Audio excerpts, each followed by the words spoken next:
अमीरा, याद है ना कि मेरे यहाँ सिर्फ और सिर्फ बेटा पैदा होना चाहिए, बेटी की गुंजाइश बिल्कुल भी नहीं है।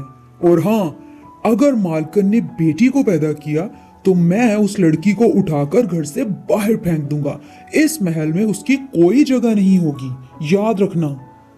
जी जी मालिक, याद है, लेकिन आप फिक्र मत करें, अल्लाह आपके यहाँ बेटा ही पैदा करेगा, मेरी दुआ है इंशाअल्लाह। उसके बाद सलाहुद्दीन इधर से उधर टहलता रहा। उसे बेचैनी थी कि कहीं उसके यहाँ बेटी पैदा ना हो जाए। वो इसी इंतज़ार में कभी इधर को जाता तो कभी उधर को।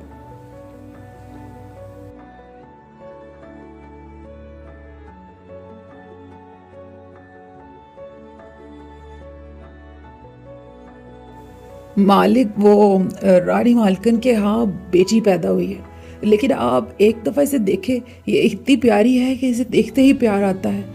ये मुझे यकीन है कि ये बहल का नसीब बदल देगी। अपनी जबान को लगाम दो अमीरा। जब मैंने कहा था कि इस महल में सिर्फ और सिर्फ बेटा पैदा होना चाहिए, तो तुम्हारी हिम्मत कैसे हुई कि आकर मुझे बेटी की खुशखबरी सुनाओ। अब ना तो इस बेटी की शक्ल मैं देखूंगा और ना ही रानी को नसीब होगी। इसकी इस महल में कोई जगह नहीं है, इसलिए इसे मेरी नजरों से दूर ले जाओ और कहीं दूर फेंकाओ।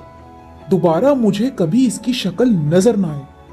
अगर मेरा बेटा पैदा होता तो आज मेरी सारी जायदाद का मालिक होता, लेकिन ये लड़की क्या आगे जाकर नस्लें चलाएगी। इस तरह सलाहुद्दीन के हुक्म पर अमीरा वाकई उस बच्ची को लेकर रातों रात महल से बाहर चली गई। अमीरा चलती रही, उसे समझ ही नहीं आ रहा था कि आखिर वो इस मासूम बच्ची का क्या करे। वो दिल ही दिल में बहुत दुखी थी, लेकिन क्या करती। फिर अचानक उसे एक घर नजर आया। उसने सोचा इर्द गिर्द कोई आबादी नहीं है तो यहीं रख कर चली जाती हूँ, अल्लाह इस बच्ची की किस्मत अच्छी करे। और फिर उसने वाकई उस बच्ची को वहाँ रखा और खुद वहाँ से चली गई। किसी को कानों कान खबर नहीं हुई।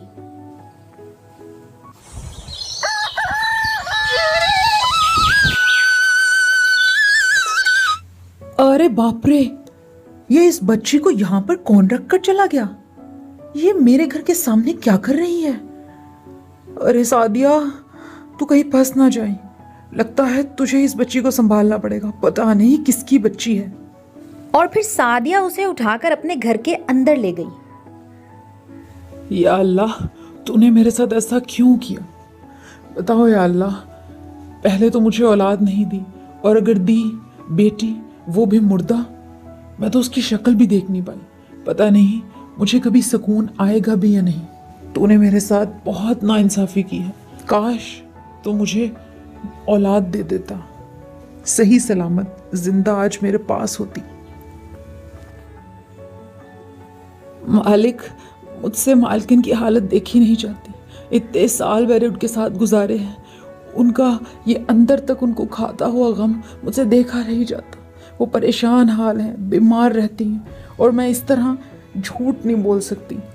मैं अपने आप को मुजरिम समझती हूँ। मुझे इजाज़त दें ताकि मैं अपने आबाई गांव चली जाऊँ, क्योंकि और तो मैं कुछ कर नहीं सकती, लेकिन मालकिन की हालत भी नहीं देख सकती। ठीक है अमीरा, अगर तुम जाना चाहती हो तो चली जाओ, मैं तुम्हें इजाजत दे देता हूँ। मैं तुम्हें नहीं रोकूंगा, लेकिन ये राज ही रहना चाहिए। सादिया ने उस बच्ची का नाम गुड़िया रखा। सादिया की तो जैसे जिंदगी में बहार आ गई थी। वो गुड़िया को बिल्कुल अपनी औलाद की तरह पालती और उससे बहुत प्यार करती। कभी लोरियां सुनाती।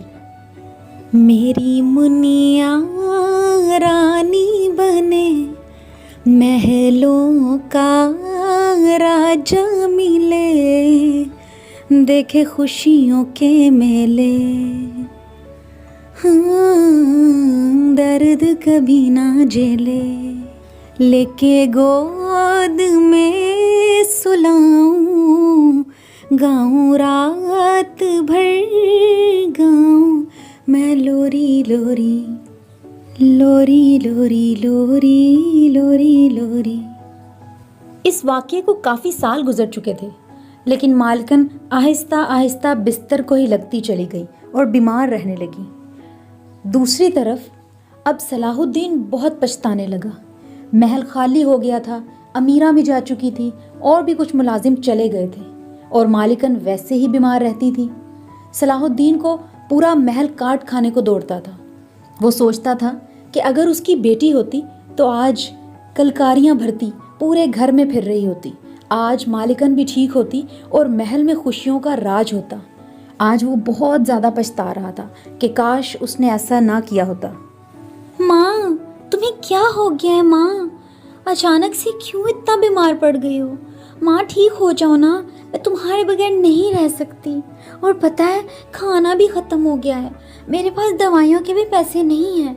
माँ, तुम्हें कहाँ से दवाई ला कर दूँ? तुम ठीक हो जाओ ना माँ। या अल्लाह, तूने हम गरीबों पे इतना जुल्म क्यों किया है? हम इतने गरीब क्यों हैं? वो भी तो लोग हैं जिनके पास इतने पैसे हैं। मेरी अम्मी को ठीक कर देना या अल्लाह। रानी, मैंने 15 साल पहले तुमसे बहुत बड़ा झूठ बोला और तुम्हारे साथ बहुत नाइंसाफी की। रानी, तुम्हारे यहाँ मरी हुई बेटी पैदा नहीं हुई थी, हमारी बेटी जिंदा थी, जिंदा पैदा हुई थी। लेकिन मैं राक्षस खा गया अपनी बेटी को। मैंने उसको महल से दूर फेंकवा दिया, पता नहीं जिंदा होगी या नहीं। मेरे अंदर उस वक्त बेटे की लालच भरी हुई थी, मैं पहचान नहीं पाया। मुझे माफ कर दो रानी, मैं तुम्हारा मुजरिम हूँ। क्या कहा सलाहुद्दीन? मेरी बेटी जिंदा है? तुमने उसके साथ ऐसा क्यों किया? सलाहुद्दीन, तुमने बहुत गलत किया है। तुम वाकई इंसान नहीं हो, तुम में इंसानियत नहीं है। इतने साल मैं जिस बच्ची के लिए रोती रही, तड़पती रही, तुम मेरा तमाशा देखते रहे।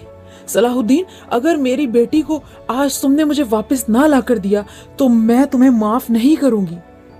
और फिर सलाहुद्दीन ने उसी दिन अमीरा माई को उसके आबाई गांव से वापस बुलवाया ताकि वो बता सके कि बच्ची कहाँ है। अमीरा इन सब लोगों को सादिया के घर ले गई और इस तरह सादिया ने भी एतराफ़ किया कि गुड़िया उसकी अपनी बेटी नहीं है, उसे दरवाजे से मिली थी। ये सब सुन के गुड़िया हैरान रह गई।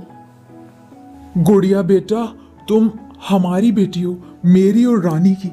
अब तुम यहाँ नहीं रहोगी, अब तुम हमारे साथ चलो, महल तुम्हारा इंतजार कर रहा है। चलो मेरी बेटी हमारे साथ। वो सब तो ठीक है अंकल, अगर मैं आप लोगों की बेटी हूँ भी, लेकिन मैं अपनी अम्मी को छोड़कर कहीं भी नहीं जाऊँगी।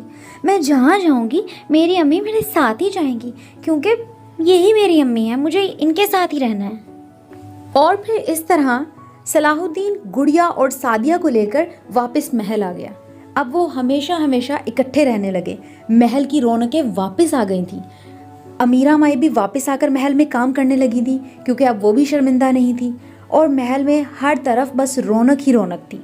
सब लोग हंसी खुशी ज़िंदगी गुजारने लगे।